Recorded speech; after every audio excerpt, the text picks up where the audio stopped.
Good evening, folks. It's Diamond with the Oppenheimer Ranch Project Magnetic Reversal News, Shinrin Yoku and Yurt Life, bringing you a grand solar minimum update Thursday, March 14th, 8:30 p.m. Mountain Time 2024. Deep sea eruption expected off of British Columbia after intense quake activity. We'll have more in a moment as heavy snow continues in the desert Southwest. Keep calm. It's boom time. Powerful storm buries Colorado under more than 3 feet of snow and spawns tornadoes in the central U.S. The snow totals in the last 2 days are epic. Take a look at this. 30 inches in Allens Park, Colorado. 36 inches in Aspen Park. 45.5 in Aspen Springs, Colorado. And the totals continue.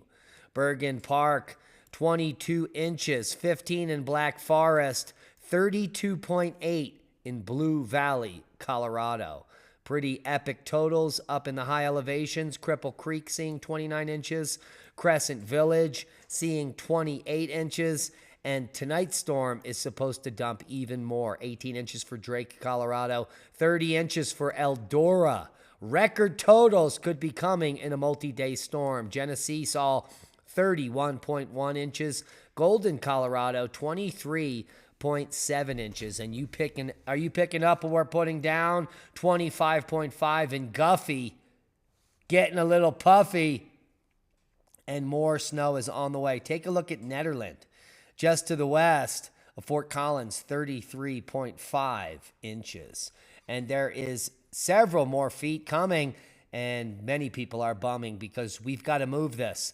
This snow is not the puffy powder that we're used to here in the South San Juans, but more like Sierra cement and weighs, well, its weight in gold. And that results in more than 800 flights at DIA being canceled as the winter storm slams Colorado. And with winter storms with heavy wet snow, that means power outages. Over 55,000 were without power at 11 a.m. this morning. When I checked on it, that number had jumped to 76,000. Let's refresh this and see if they've taken a control of that. 50,000 people now have the power back on, and the number is down to 27,000 in Colorado. But a secondary group of storms is headed our way, and once that comes through, it's going to break off into dangerous Midwest storms on Thursday, which will expand to the south with the threat of tornadoes, large hail, and damaging winds. Severe thunderstorms produced a confirmed tornado in northern Kansas, the schmanzas of the Manzas. Said anything there. So, and here we can see that the video is having some trouble parsing up here. But clearly, a tornado on Wednesday night was observed. KNS Storm Tracker 3 was just east of Alta Vista and caught the video of the tornado forming and touching down. Oh, maybe this is the issue. Let me see if that will help the progress here. All right, we got this footage back up and parsed out. It's not that good, but you can see these storm chasers clearly chasing. There it is. You can see it in the background there with the lightning. A very wide angled funnel cloud in Kansas. Now, the good news is that Kansas is mostly unpopulated, especially where these particular funnel clouds kick up. And at least half a dozen tornadoes and baseball-sized hail were confirmed by trained spotters and sheriff's office personnel yesterday. So it's only going to get worse over the next few days as baseball-sized hail pelts Kansas City area Wednesday night and breaks some windshields. So not that big of a hail, but quite significant. Significant enough to cause some damage on vehicles. And severe storms bring golf ball-sized hail to southeast Indiana. Yes. And similar size hail with a similar look. Now, we've been reporting on this gorilla-type hail that threatens the United States Midwest as we continue to deepen into the magnetic reversal or excursion, however you want to look at it. Either way, weakened magnetosphere, more energy into the weather systems, and bigger hail. And get away from your windows. Gorilla hail is threatening the United States for the next few days. In fact, the hail map for yesterday was epic. 149,076 impacted by 1 inch or larger hail over 287 square miles. There were over 12,434 reports of hail larger than 1.57 inches, which impacted 33 square miles. So the hail is rapidly increasing, and this could be a spring, ding, ding, of more hail records. We're talking hail 5, 6, 7 inches or more. Strap on your helmets. Here is the snowfall totals from the last 48 hours from the storm affecting us, which is going to last another 48 hours. Already regions with over 3 feet of snow. We ran over those totals with you earlier. In fact, 45.5 inches in Aspen Springs, Colorado. Severe thunderstorms across the lower Missouri Valley as winter storm continues in the Rockies. Scattered severe thunderstorms are likely from eastern Oklahoma into the Ozarks into the night. Large to very large hail, a few tornadoes, and damaging gusts are possible with stronger thunderstorms. A winter storm will spread heavy snow across the central Rockies through Friday, with snow expanding into the southern Rockies today. As I woke up with 4 inches outside and the temperature skyrocketed to 50 degrees, it all melted, and another round is coming tonight. Let's take a look at those snowfall totals and walk it through for you. Here is the rest of Thursday into Friday morning. You can see heavy snow continuing in the eastern plains of Colorado, adding insult to injury to whatever already dumped there. Here is the totals through Friday night. You can see heavy snow through the Four Corners region, including all the way down into central Arizona and southern New Mexico. Heavy snow for the South San Juans as well tonight, where we're going to be picking up 16 to 22 inches. Here's Saturday through Sunday morning. The snow system will end here and will race across the U.S.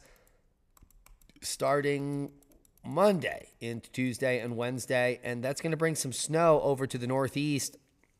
More lake effect type snow than anything else, but more snow to the high elevations of New York State, of Vermont, New Hampshire, and Maine. It's insane. The end of the week, here's Thursday, Friday, Saturday morning. Another system could be developing for the east and more snow for the west as we head to, a March to remember. If these snow totals hold up, it's going to be snowing all the way through April and maybe into May. Hey. Shut up, Al! Get in your hole! Al Gore was just showing me his Nobel Peace Prize earlier today. There are those heavy snow totals in the Southwest, which is much needed. And if the models hold true, by the end of March, we could be seeing another atmospheric river bringing heavy totals to the Cascades and the Sierras, but that's far out. Seismic update. Montenegro rocked by a 5.4 magnitude earthquake about 20 hours ago.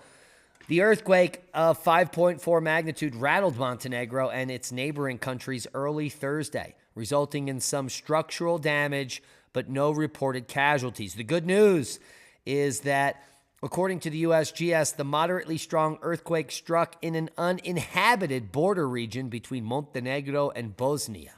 So that's good news. Otherwise, the buildings here are not built to withstand this type of shaking, and there would have been mass casualties. The rest of the country as a whole is quite quiet. We had some uptick in activity on the mid-ocean ridge here, a 6.0 on the Atlantic mid-ocean ridge with multiple aftershocks. We've been seeing activity here for the last year in, an increased fashion. There's that Montenegro boom of 5.4, and overall, no quakes of note. But a seismic swarm off of British Columbia is piquing some eyebrows, and we'll get to that in just a moment.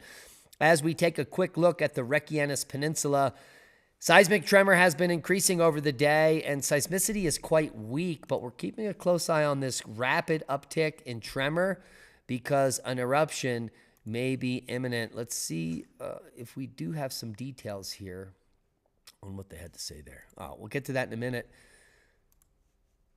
But here's the big story, seismically speaking. Underwater volcano off of northwestern U.S., more specifically British Columbia, could blow in weeks as 300-meter long stretch of a fault zone is hit with a great swarm of earthquakes.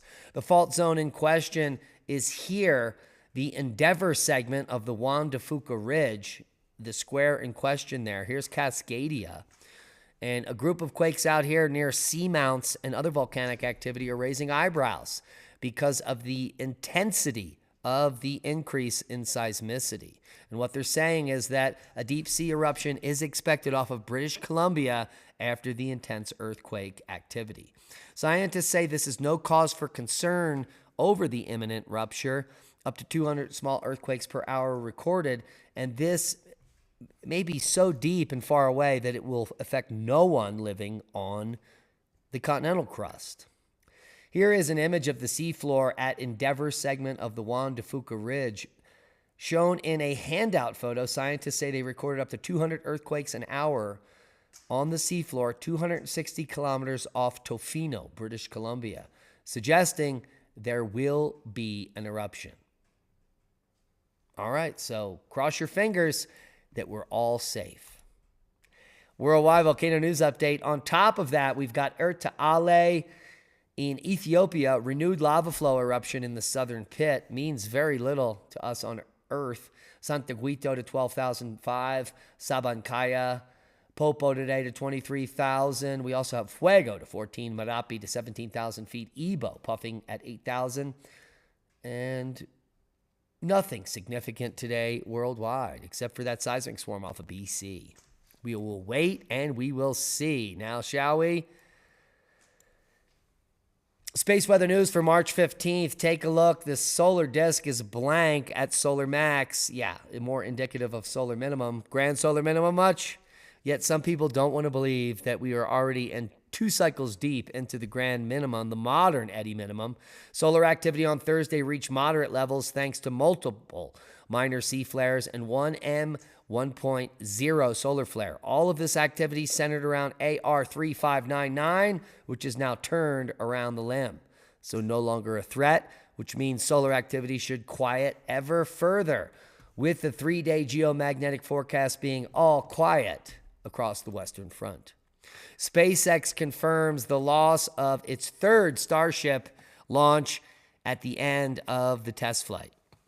Now, this one has reached higher altitude than ever before. In fact, reached low Earth orbit and was obliterated during re-entry. So more work needs to be done there, albeit SpaceX claims a success. Good news there. We may have misunderstood the universe, according to the Nobel Prize winner. Was that Al Gore? Shut up, Al! Probably not. What remains is the real and exciting possibility we have misunderstood the universe. For a long time, scientists believed they understood how fast the universe was growing. Big Bang much? But the more they learned, those theories seem to be expanding as fast as the universe itself. Basically, the Hubble constant measures the speed at which the universe is expanding and is a mathematical construct. The only problem, different instruments keep providing different values for it. That means it's not a constant. Giving rise to what is known as the Hubble tension. More gobbledygook to explain away things that they don't understand, like dark energy and dark matter. Explain 99% of the universe. Hello? Well, it raises an interesting possibility that, as Nobel Prize winning physicist Adam Rees explains in a NASA blog, much of what we thought we knew about the universe may be completely wrong. I guess he just got the memo.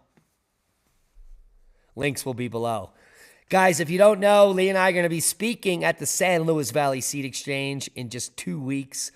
Saturday, March 30th is our date, where we're going to be talking about the medicinal properties of hops with Diamond and Leah in Moffett, Colorado, where some of the greatest minds come together for 2 days to share experience, strength, and hope in the coming times, to exchange free seeds and knowledge and give away free plant medicines, and as well sell their wares. There are going to be over 30 vendors, hundreds of people getting free seeds. If you can make it out to this event, it will be worth your while. I promise you, we're going to be giving out free hops tea, native hop tea, to the community, and free seeds. We usually give out millions of seeds every year. So join us at the 14th annual San Luis Valley Seed Exchange in Moffat, Colorado. Get your tickets now because it's free. Hee hee. And if you don't have seeds or you can't make it to the seed exchange, you can pick up some of the lowest priced seeds on the entire internet at $1.80 a pack with our coupon code. All heirloom vegetable seeds. Now stock is being resupplied. We have 307 non-GMO, open pollinated heirloom varieties for you to choose from to get kick-started. All orders over $25, free shipping. And if you put our coupon code ORP 2024, or is it 2024 ORP? I can never remember. But it will be linked below. You get an additional 10% off and free shipping. So go get it.